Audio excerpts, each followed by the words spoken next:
We're back in Washington at the Students for Liberty conference. More than 1,000 students came here to advocate for a free society, economic freedom, personal freedom, and intellectual freedom. They're members of a group called Students for Liberty. It was founded 7 years ago by Alexander McCoben, and today Students for Liberty includes more than 1,300 groups around the world. Jorge Colindres started a group in Honduras. And Jorge, how did you find out about Students for Liberty? Well, it all started in 2009 when my country went through a very deep crisis. And it was under those circumstances that I was trying to understand everything that was going on in my country that I started to get interested in political science and economic science. So, and you went to YouTube and you put in, how does the economy work? That is right. I just got, how does the economy work? And I found Milton Friedman videos from Liberty Pen and a lot of Learn Liberty videos from the Institute for Humane Studies. Learn Liberty videos, they include things like 4-way economists think we're all wrong, why does 1% of history have 90% of the wealth, sexonomics, what not to do on Tinder, they vary them. And from this you learn that we know what makes a country prosper.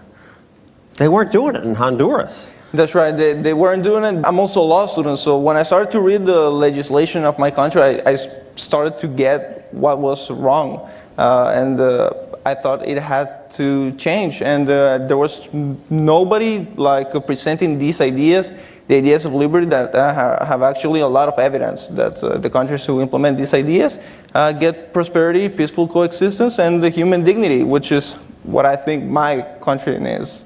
And Alex, this is one country, 1,300 similar groups? On all 6 inhabited continents. In fact, we're organizing more than 50 conferences like this one for over 10,000 students around the world this academic year alone. And 10 years ago, none of this existed. There were college Republicans, Democrats. That was it. Now things are very different. Students are able to learn about libertarianism through the internet, through their peers who have studied these ideas, and through events like this that were unavailable a decade ago. Jorge, the Marxists tried to stop you from going to law school. This happens, John, everywhere in Latin America. So there's a lot of Marxist student groups that usually take over the national universities as a means of protest. And when I say they take it over, they usually get the students out of their classrooms, either by violence or by threat of violence. They marched into your classes. That's right. They marched into those classes and took the students out. There are several. What, just told them get out, or physically removed them? Both ways. Some people obeyed, some other didn't, and it got a little bit more violent. But this time something different happened, because now you had a libertarian group who spoke up. That is right. And we managed to rally over 200 students who bravely opposed the takeover and saying, we want to go to class. That's right. They started chanting at the assembly, we want to go to classes.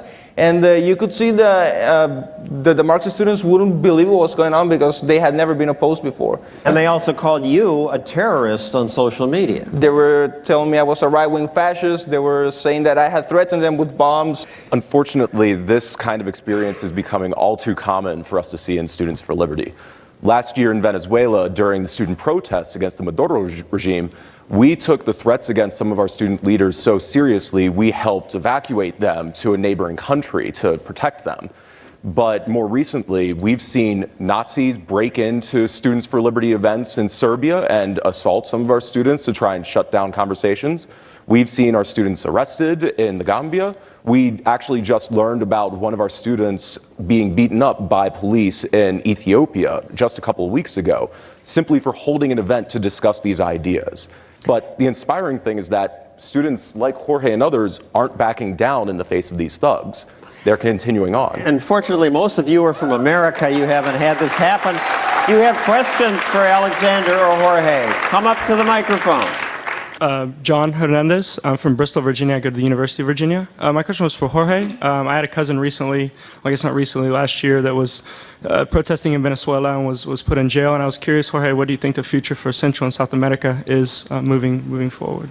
South America has the same resources we have, but it stayed poor when North America got rich. Do people have a sense that it was government that did that?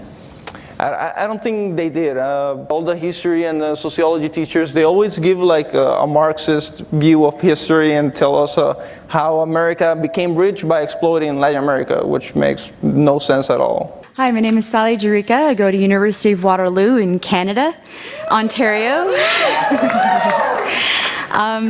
I'd just like to know what was going through your mind when you were taken hostage. Of course, we were a little afraid, but we actually had more support than we thought we had. But when the chanting started, when all of the students started chanting, "We want classes," then that's when I found out how broad our support was, and I saw how they were probably even more afraid than we were. A week later, when they tried to take over the university again, for security reasons, SFL Honduras decided not to participate, but the students from UNAVS, the state university, they stood up by themselves and didn't let the Marxist students take their university.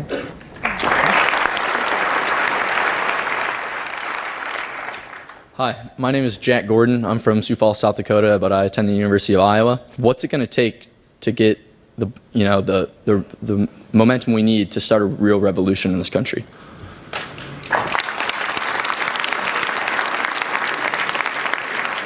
It's going to take you and everyone else in this room to take personal responsibility for making this country a freer place. Joining SFL leadership programs, organizing more events like this, making liberty one of your life projects, and then changing society to support freedom more broadly. Remember what Jorge said. There were more people who supported the anti-shutdown movement than people who supported it. There are people who supported the shutdown. It's the same case with what you're doing. There are more people who agree with the principles of liberty and support our ideas than we really know.